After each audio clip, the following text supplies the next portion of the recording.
has there been some unfortunate incident? Larceny? A fraud? Is that it? A major fraud? You are police officers, aren't you?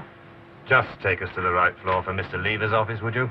Mr. Lever, Joint Managing Director. That's right. It'll rock the city. Scandal in the group at a time like this. Mr. Lever? He has such an open, honest appearance, too.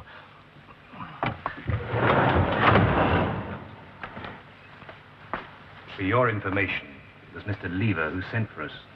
You mean he... what for?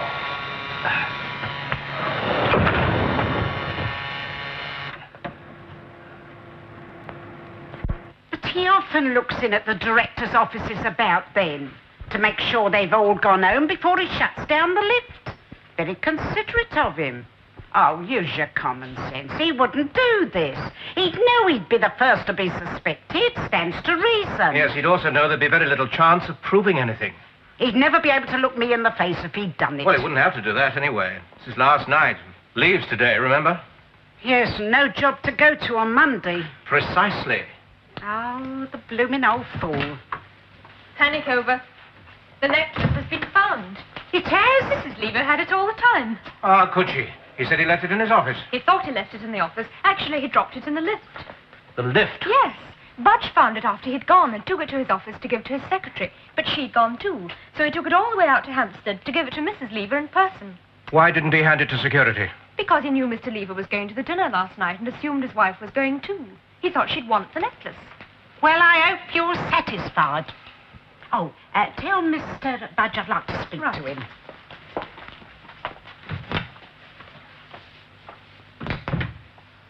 No, it's too much of a coincidence.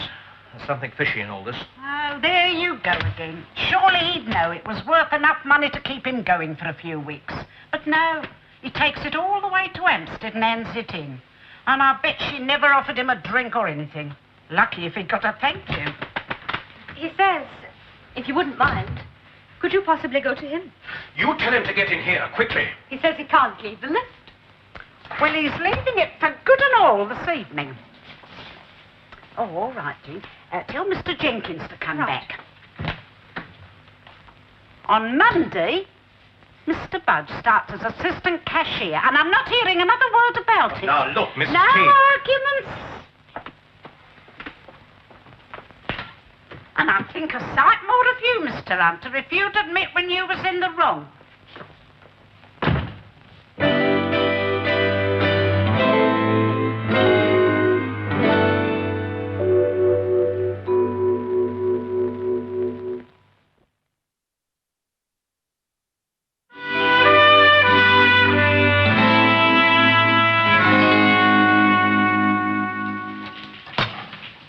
Correct. £5 in silver. A little more to the left, if you please, Mr. Rowley. There's another bag to go beside it. You needn't have weighed each one separately, Mr. Budge. We put them all on together and save time. Time, Mr. Jenkins, is not the most precious commodity around here. Right. That'll do. Thank you, gentlemen. That appears to be all. I'll do that if you don't mind. Just toss me over the keys, Mr. Jenkins, would you? It's a bit late for that, Mr. Bunting. It's payday tomorrow. Oh, we've already, just this moment, drawn all the cash we need for the wages from the bank.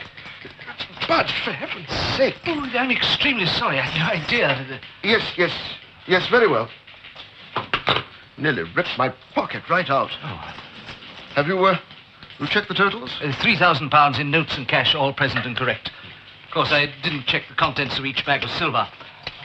Hardly think the bank is likely to have put stones in any of them, Budge. You can't be too sure, Mr. Jenkins, even with banks.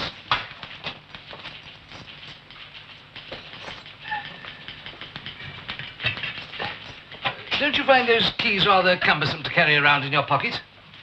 As you say, Mr. Budge, you can't be too sure, even with keys. If you kept them in a locked drawer, then carried the key of the drawer around in your pocket... The drawer is very easily forced. Well, that was the arrangement in my last situation. I dare say. The chief cashier and I both had access to the drawer, so we could get the keys to the safe whenever we wanted them. Yes, indeed, but if you don't mind my mentioning it, that arrangement did lead to a little, shall we say, a little mistake on your part? I understand that was the arrangement in this office before I arrived. As you say, before you arrived. You've got the job, Mr. Budge. Be thankful for that. You can't have the keys to the safe as well. Which means you still don't trust me, Mr. Jenkins. That grieves me, you know. It really upsets me. How can I prove myself? I suggest you pay a little less attention to the keys and a little more to your work. You're doing very well, Budge. Don't spoil it.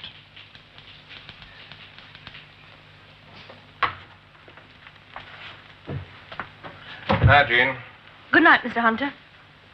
Going somewhere? Yes, I'm going to the theatre. Ah, who's the lucky man? Oh, Mr. Hunter, that would be telling. How about going with me one day? I might. I'll keep you to that.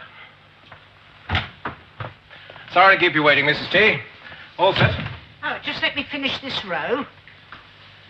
By the way, I saw Jenkins earlier. Tells me your friend Budge has settled down all right. Oh, I knew he would. He's been assistant cashier now for, 5 weeks and given every satisfaction. Well, time will tell. Oh, leave him be. I've seen and heard of enough of Mr. Budge to last me a lifetime. Good evening. Excuse me 1 second, Mr. Hunter. I was hoping I'd find you, Mrs. Thursday. You may recall that some weeks ago I invited you to have a bite to eat with me one evening in my lodgings. Nothing very grand. Mrs. Thursday's an extremely busy woman, Mr. Budge. How about next Friday? Friday, yes, that will be splendid. I'll make a note of it in my book. Yes, we'll arrange the details later. Good night, Mr. Hunter. You'll be taking him to the opera next. Oh, don't be like that. Very well, I told you about that fellow. You prefer not to listen, but don't say I didn't warn you. If he wants to take me out for a bite, what's the harm? Well, very well. Go if you like. Oh, I've knocked about the world long enough to be able to take care of myself, Mr. Hunter. Oh, come on. Let's go out and find a nice cafe and have a cup of tea. Come on, take that worried look off your face. And cheer up, Mr. Hunter. Yes, I know, Miss Mackenzie. He's been worrying about the menu all week. Those are the provisions over there in the bag, I gather. Why on earth, though, Mrs. Thursday I should don't want think she to... wanted to go at all. She only did it to get it, Mr. Hunter. Ah. Anyway, tell him to let her know when she's expected, will you? Yes, I will.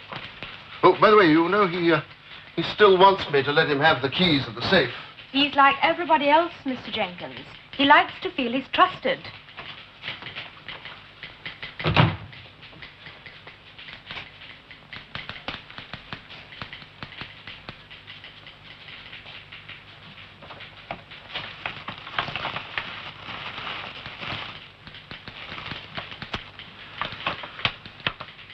Faggots.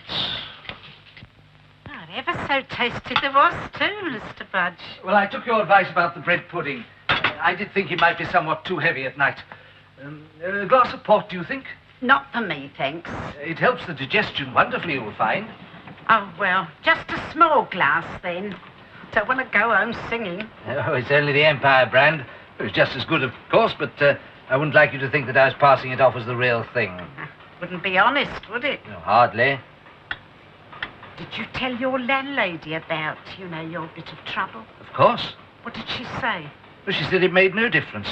And then she whacked me up double the rent. Oh, the mean old thing. Oh, I hate it when they take advantage. Still, things are looking better for you, aren't they, Mr. Budge? Oh, yes, we're getting there. Slowly, we're getting there. Well, what does that mean? Well, you can't say I've been exactly accepted back into society yet, can you?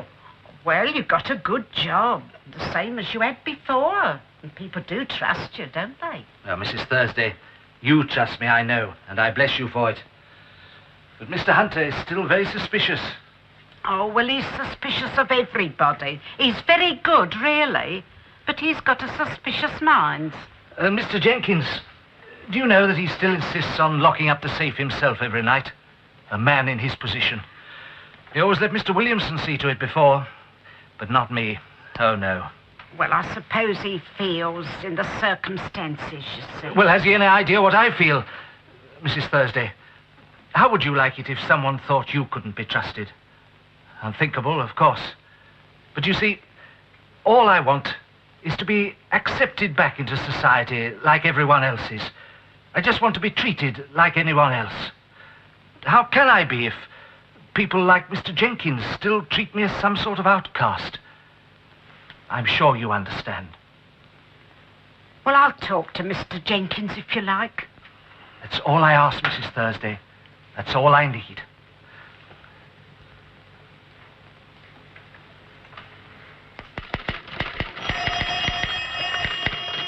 Chairman's office.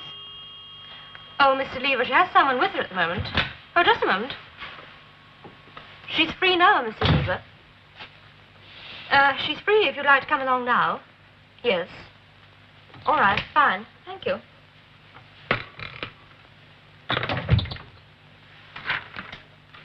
I'm sorry, gentlemen, but there's absolutely nothing I can do. Ridiculous though it is, nobody but Mr. Jenkins has the keys.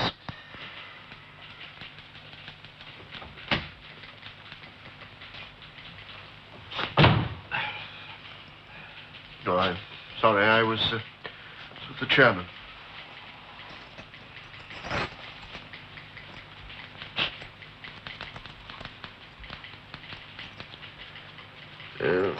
Put those back in my drawer when you've finished with them, will you? I'll let you have the drawer key. I'm most grateful, Mr. Jenkins.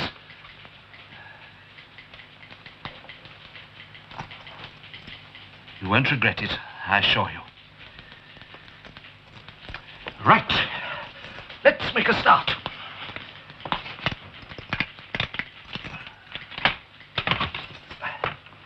What? Well, he's convinced Jenkins anyway. He says Budge is a changed man. He's had charge of those keys for 6 weeks now and never put a foot wrong. So far, so good. All the same, it's a good job I have a suspicious mind to keep an eye out for the sharks. Oh, I couldn't manage without you, Mr. Hunter. It's no good thinking I could. Mr. Hunter, there's a Mr. Catchpole on the telephone for you. He said something about a meeting at 3:30 tomorrow. Yes, sir. Something about a meeting at Sandown. Yes, thank you, Jean. You'd better go home on your own, I think, Mrs. I can T. wait. Well, this may take some time. I'll see you later. Put 2 bob on for me, will you? Oh, lift hold. Oh, Mrs. Thursday. I didn't know it was you. I do apologize. I'm just trying to catch a train.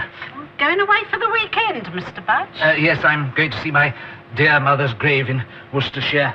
Spend the weekend with the rector there. Get a breath of good, fresh air in my lungs. Funny your mother being buried in Worcestershire and she a Kennington woman. I know when my time comes, I'd like to be buried in London. Oh, I trust you'll be with us for many years to come, Mrs. Thursday. No, you see, my mother was bombed out of Archer Street in the war. She went to live with her sister in the Vale of Evesham. Grew to love it. Small wonder. It is a most beautiful spot. Oh, well, if you're in a hurry, perhaps I could give you a lift, Mr. Budge. Well, that's very civil of you, Mrs. Thursday. Thank you. Thank you.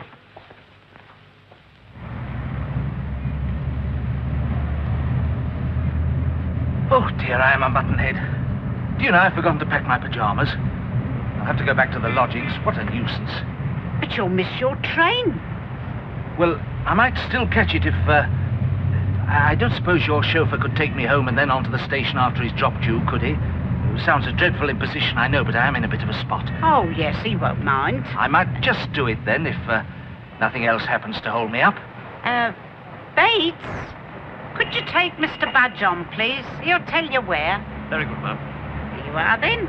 If only you knew what I owe you, Mrs. Thursday. I won't ever be able to repay you. Oh, you don't owe me nothing. I'm only glad it's all turned out right for you.